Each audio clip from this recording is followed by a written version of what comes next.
Ok, eso no fue solo un salto. Lo que acaban de ver, aunque parezca un simple truco, es uno de los movimientos más avanzados que puedes hacer en Mario Kart 64. Es un salto que depende completamente de cómo el juego maneja la gravedad, la velocidad y el momento exacto en el que pulsas un botón. Déjenme explicarles por qué esto no es cualquier cosa. Primero, entendamos cómo funciona la física del juego. Mario Kart 64 no intenta ser realista. Su objetivo es ser divertido. La gravedad no actúa como en la vida real. En lugar de simular físicas realistas como la resistencia al aire o una caída calculada, usa un sistema más sencillo. Cuando tu kart está en el aire, sigue una curva predecible que sube y luego baja, sin complicarse con detalles físicos. Esto hace que los saltos se sientan naturales y divertidos, pero no necesariamente realistas. Ese salto se aprovecha de cómo el juego calcula tu posición en el aire. Si logras la velocidad y el ángulo correctos, puedes engañar al juego para aterrizar en un lugar que, en teoría, no deberías alcanzar. Ahora, ¿por qué este salto es tan impresionante? Bueno, porque aunque las físicas del juego son simples, el truco usa conceptos reales como la velocidad inicial y el ángulo de salida. Cuanto mayor sea la velocidad, más distancia recorres, y un buen ángulo asegura que caerás justo donde quieres. Pero lo interesante en sí es que para lograrlo, como dije, también tienes que engañar al juego. Miren, en Mario Kart 64 existe algo llamado ajuste de ubicación. Básicamente, si caes en un lugar que el juego no permite, te regresa al camino. Pero si aterrizas en un lugar permitido, aunque no sea el camino principal, el juego lo acepta. Es como si estuvieras en un parque cerrado y en lugar de seguir el camino principal encontraras un hueco en la cerca. Si lo cruzas, técnicamente sigues dentro del parque, por tanto, no es ilegal. En Mario Kart 64, es eso lo que pasa con los atajos no intencionados. Al hacerlos bien, sincronizas la velocidad, ángulo y el momento exacto para aterrizar en una parte más avanzada de la pista. El juego no te penaliza. Lo acepta porque estás dentro de las reglas del diseño. Mario Kart 64 usa estas físicas simplificadas para hacer al juego divertido. Pero cuando sabes cómo funciona, puedes aprovechar sus reglas para convertir un simple salto en un movimiento espectacular.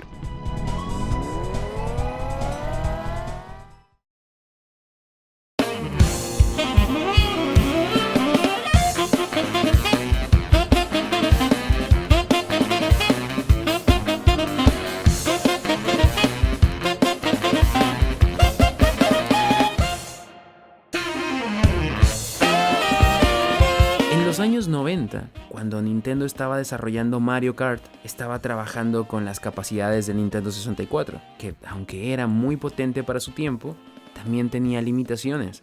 Y uno de los mayores retos al desarrollar este juego fue la simulación de físicas realistas de los karts. Por ejemplo, crear un vehículo realista donde cada rueda interactuara de manera individual con el terreno era algo que el Nintendo 64 simplemente no podía manejar.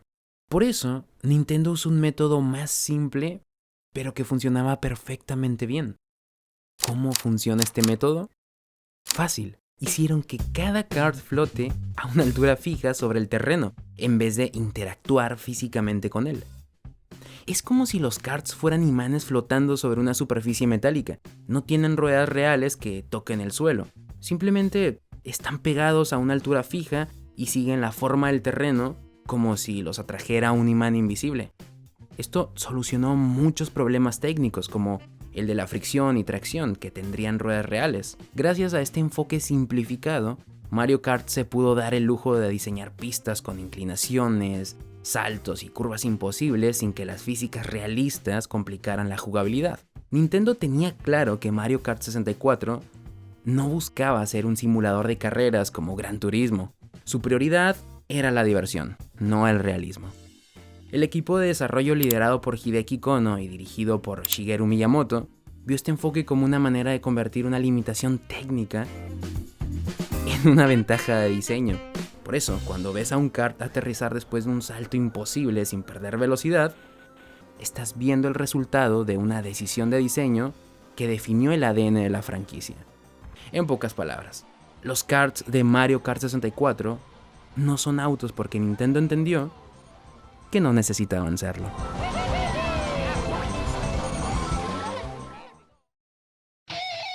Estás en último tramo de la pista, en último lugar, cuando una caja de ítems te da el arma definitiva, un caparazón azul. Lo lanzas y ves cómo vuela, zigzagueando entre los caminos, subiendo rampas, girando entre curvas y finalmente golpeando el primer lugar justo antes de la meta. Parece suerte, pero en realidad, detrás de ese momento, hay un sistema de diseño creado cuidadosamente. ¿Cómo funciona este sistema? Bueno, antes de responder, volvamos a los 90s, cuando Super Mario Kart cambió por completo la forma en la que pensábamos sobre los juegos de carreras. Cuando los juegos de carreras eran bastante simples y apostaban al realismo. Ya saben, acelerar, tomar las curvas y llegar en primero.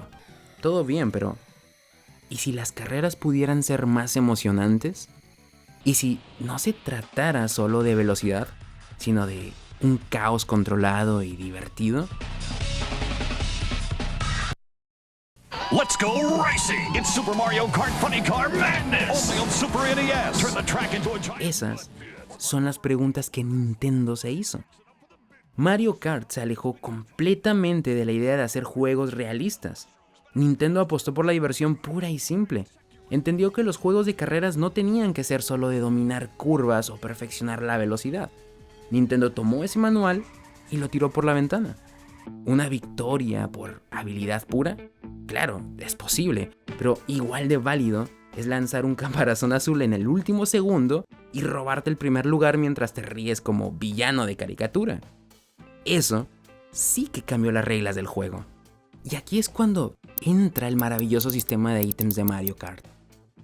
El sistema de ítems en Mario Kart es brillante. Y lo que lo hace funcionar tan bien es bastante sencillo también. Crea un equilibrio perfecto en la carrera. Imagina que el sistema de ítems es como una red sincronizada que decide en tiempo real qué obtienes, cómo lo usas y cómo afecta el caos de la carrera. Piensa en él como un semáforo en medio de una carrera. Si vas atrás, el juego te da un semáforo verde, con ítems poderosos para que puedas alcanzar a los demás. Pero si vas adelante, te pone un semáforo rojo, lanzándote obstáculos para que no sea tan fácil ganar. ¿Por qué esto funciona tan bien? Simple, porque mantiene la emoción en todo momento. Es como si el juego durante toda la carrera te dijera, sigue intentándolo, puede que ganes. Es lo mismo que un partido de fútbol. Aunque un equipo esté ganando, de repente el otro puede recibir un penalti inesperado que lo pone de vuelta en la competencia. Así que la emoción nunca baja hasta el último segundo. Este suspenso es lo que hace que el juego sea tan adictivo. Miren, si me dan estos segundos les explico por qué esto causa tanta adicción. Esto tiene que ver con la teoría de la recompensa variable de B.F. Skinner. Según Skinner, las recompensas impredecibles son una de las formas más poderosas de mantener a las personas motivadas. Skinner lo demostró con ratas en cajas de Skinner. Puso a una rata en una caja con una palanca que liberaba comida. Al principio la rata no tenía patrón, pero de repente presionó la palanca y salió comida. ¿Qué hizo la rata después? Comenzó a presionar la palanca más seguido porque descubrió que eso la recompensaba. La clave aquí es que la recompensa impredecible motivó a la rata a seguir repitiendo la acción. En Mario Kart el suspenso funciona de manera similar, con un refuerzo intermitente. A veces ganas, a veces pierdes. Este tipo de refuerzo es el más adictivo porque no sabes cuándo vendrá la recompensa, pero tu cerebro siempre está esperando con ansias. Imagina que estás en el último tramo de la carrera, en tercer lugar. La primera caja te da un plátano, un poco decepcionante, pero sigues. La siguiente, un caparazón rojo, justo lo que necesitas para atacar al segundo lugar.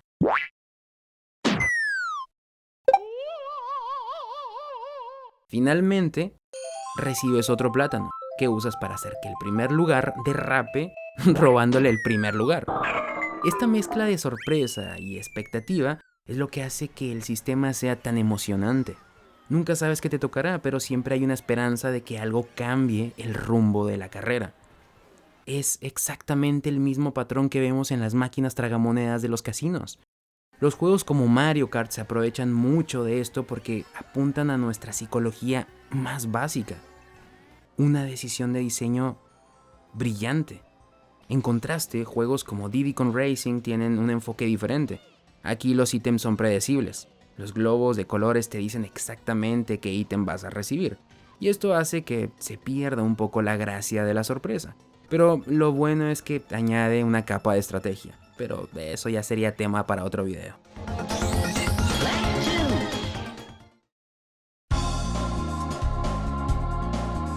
Mario Kart 64 no solo consolidó a la franquicia, sino que hizo que los juegos de carreras arcade fueran populares en todo el mundo.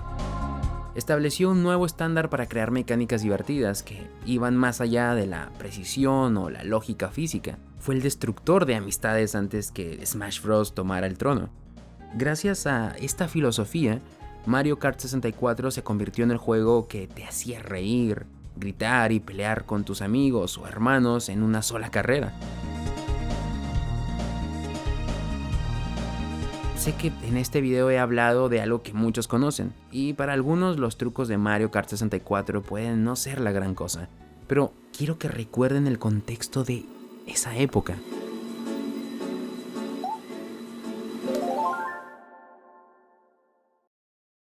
La mayoría de nosotros no analizábamos las físicas o el diseño de los juegos, solo éramos niños frente a un televisor de tubo enorme con los bordes redondeados que hacía ese clic satisfactorio al encenderlo.